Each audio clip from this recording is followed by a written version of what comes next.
Olá, tudo bem? A maioria dos profissionais que lidam com o tema holding familiar vendem-no sob o argumento de que se trata de uma estratégia para blindagem patrimonial. Francamente falando, na minha modesta concepção, a ideia da blindagem patrimonial, embora sob a ótica do marketing seja muito mais atrativa do que qualquer outra expressão que se possa utilizar, pode gerar no cliente uma sensação futura de insatisfação que vai fazer com que o profissional que cuidou da constituição da holding possa, eventualmente, ser responsabilizado pelos efeitos negativos provenientes daquele ato de constituição.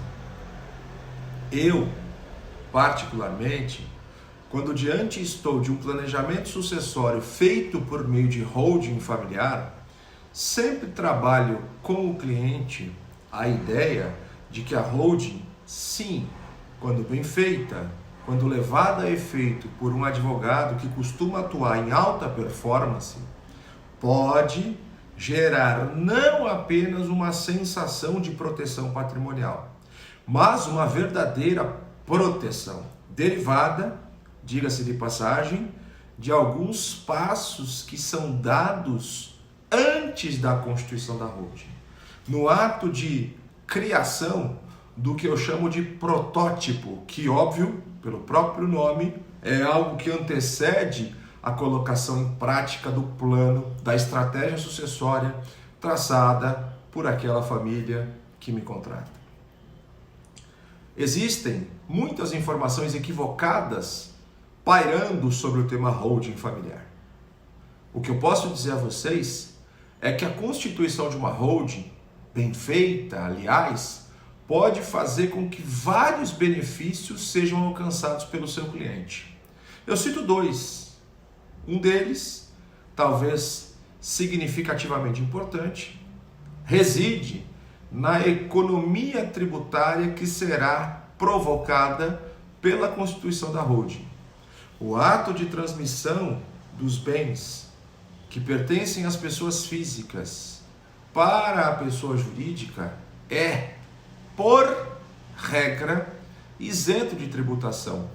Por regra, isento de tributação. Fato esse que provoca com que o cliente tenha uma economia nesta transmissão e depois na venda do bem para terceiras, quartas ou quintas pessoas. Mas por que valor eu vou transferir, professor Maia, esses bens para as pessoas jurídicas? Esse é um outro detalhe.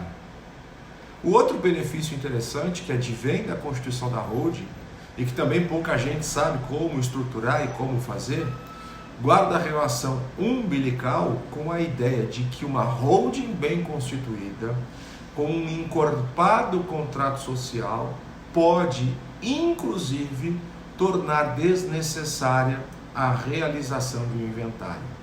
Na exata medida em que o contrato social, levando-se em regra aquela premissa maior de que a regra especial se sobrepõe à geral, terá a sua condução submissa às regras do direito empresarial em detrimento das regras do direito sucessório.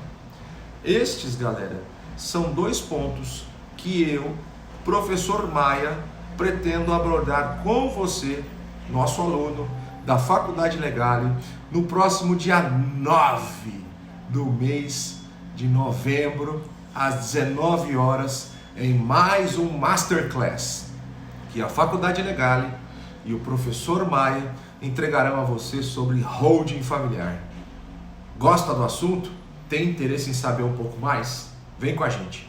Vamos estudar isso a fundo para você poder sair dessa aula com um serviço a mais para oferecer para o seu cliente. Esse é o meu objetivo, esse é o objetivo da Faculdade Legale e essa tem que ser a sua meta. A gente se encontra no dia 9. Até lá!